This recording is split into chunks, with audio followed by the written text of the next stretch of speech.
Hello, I'm Jake, and I'm alright. Animal Crossing New Horizons is the fifth mainline game in the highly popular social simulator series, and it released in 2020 alongside Doom and being locked inside of our houses. COVID-19 is the Dark Souls of pandemics. Can you say that?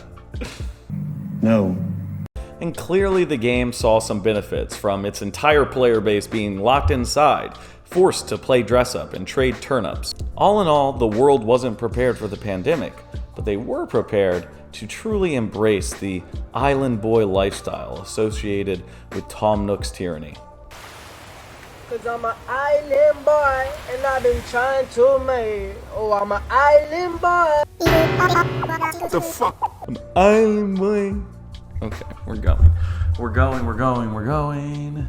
Starting your island was a magical experience. Brought to an island you've never seen and forced to wander the area searching for useful items to collect and trade. You would even, gain new recipes where you could create tools that would allow you to traverse to areas you haven't seen before. First it's a ladder, then it's a pole vaulting device. Couldn't you just lay the ladder down over the creek? Wouldn't that be better than pole vaulting everywhere? That's gonna fuck your knees up. Don't pole vault. And as you moved along, you would gain new buildings, villagers, and friendly people would stop by to set up shops on your new island. And eventually, the place that was so foreign to you in the beginning, like the back of your hand by the end. I like this. This is cute. I want this inside of me. Although a majority of the entertainment comes from finding your own fun and being creative, there are a few main staple mechanics that exist in the game. Fishing, catching bugs, collecting art to add to your museum, stopping by Nook's Cranny every day and delivering the right materials to upgrade their shop so you can have access to more unique items that are added and different every day you go. Stopping by the Able Sisters clothing store to pick up the latest Supreme drop, listen to some Sister Tea, or access some unique designs created by people all over the world through their little terminal in their shop. And you would get to feel a great amount of relief and satisfaction every time you got to pay off greedy old Tom Nook. That is until he immediately tells you that you can get a new house to be in debt for. You could even spend your time on your island creating designs that you could share with people all over. Drawing dicks on every t-shirt you own, or creating some sort of tune from some famous song. I'm an island boy. Can we get the Island Boys on my island? I'm gonna rename my island Cuba, so the boys come down. Situation would happen. No, I'm telling you, bro, right? And as your island grows, you gain more access to places and more villagers move in. You get to place all those wacky items you've collected in unique places, which makes your island feel distinctly your own, even if you suck at decorating. It looks like a dehydrated turd. And with the content included, people were entertained for a long while. And they consistently updated the game as well, which ultimately culminated in them releasing the Animal Crossing New Horizons 2.0 update alongside the Happy Home Paradise DLC. The DLC made decorating its own minigame, gave a cute little location where you go to work and put on Hawaiian shirts to sell people houses they don't need. The new DLC is subprime mortgage lending, and the update is an island of stores where you can spend all your money. That's a pretty good summary, I guess.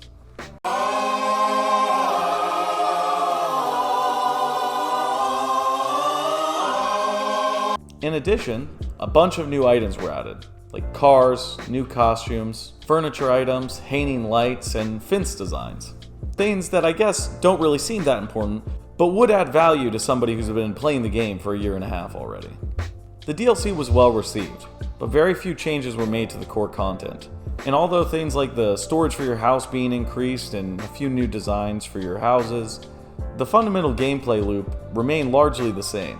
And so all was well on your little island in the middle of the ocean, away from coughing, sneezing people on the subway, free of political discourse and tension, a home away from home, full of fun and whimsy, a magical time where you grew relationships with folks who didn't want to see you hurt, they didn't disagree with you, they just wanted to give you a little gift and let you know that they love the island.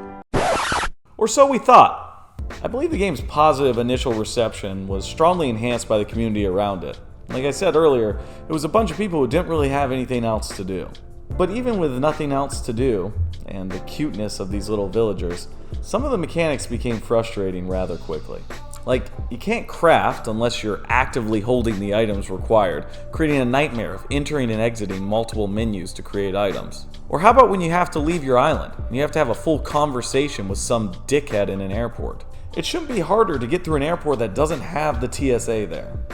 And I'm the first person to stand up and say, this is fucked, this is not right, this is not cool, this is fucking bullshit. This is fucking bullshit. Also, none of the mechanics to collect bugs and fish ever increase or lower their difficulty, which makes 2 of the very few actual mini-games beyond repetitive. Even better fishing poles or nets don't catch bugs any better. They just last a little bit longer and look pretty. Insane console multiplayer was a fucking joke. $60 to share an island with your shithead sibling or spouse who clearly hasn't put as much thought into the designs that they're using. I don't really understand why we wouldn't have the power inside a Switch to just have 2 islands. Every other game has multiple save files. And for a game that feels so hyper-focused on socialization, why is it so goddamn hard to play with your friends? Here's something that I've never had happen to me. Aw, sick bro, let me join your Warzone lobby. Aw shit guys, wait a second. It won't let me join. Somebody's on their phone. Mission failed. We'll get them next time. Let me hit join friend from my phone. I don't give a fuck about making small talk with Orville. And it sucks that every time Nintendo gets criticized for something related to gameplay, they can fall back on this identity as a toy company. Kids have iPhones now, and the reality is there's safety measures that can be put in place to allow them to join their friends and for parents to have control over that.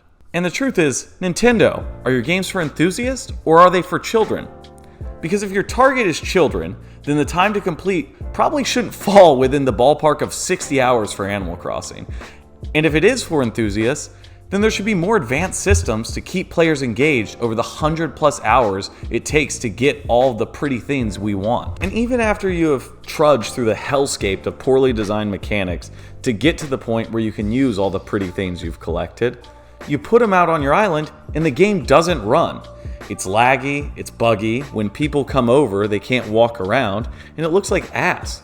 Especially if you're using a Nintendo Switch Lite, which I happen to play it on. And that's a really shitty thing to figure out when you're at the 100-hour mark into collecting all your shit.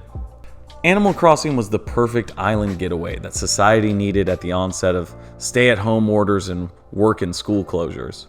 The cute island friends had everything we needed to escape for a while and forget the situation thrust upon us.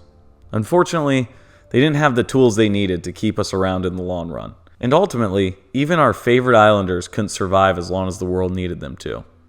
Animal Crossing New Horizons will be remembered by most as the one that brought everything together, that combined all the best bits from the other ones in the most complete package. But for those of us that were there, we'll remember that it did so many things good, but nothing great.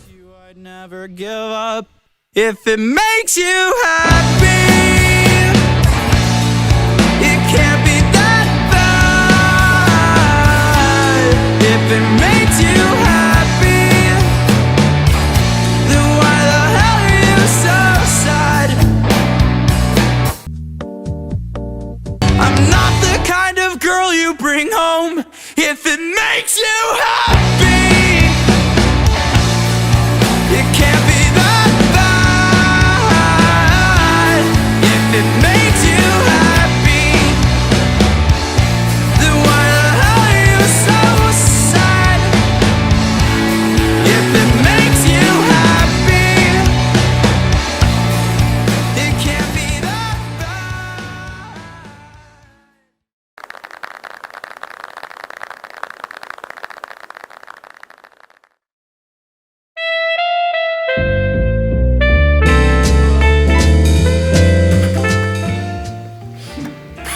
I think I've access that to be max. Animal Crossing was the first Strand type game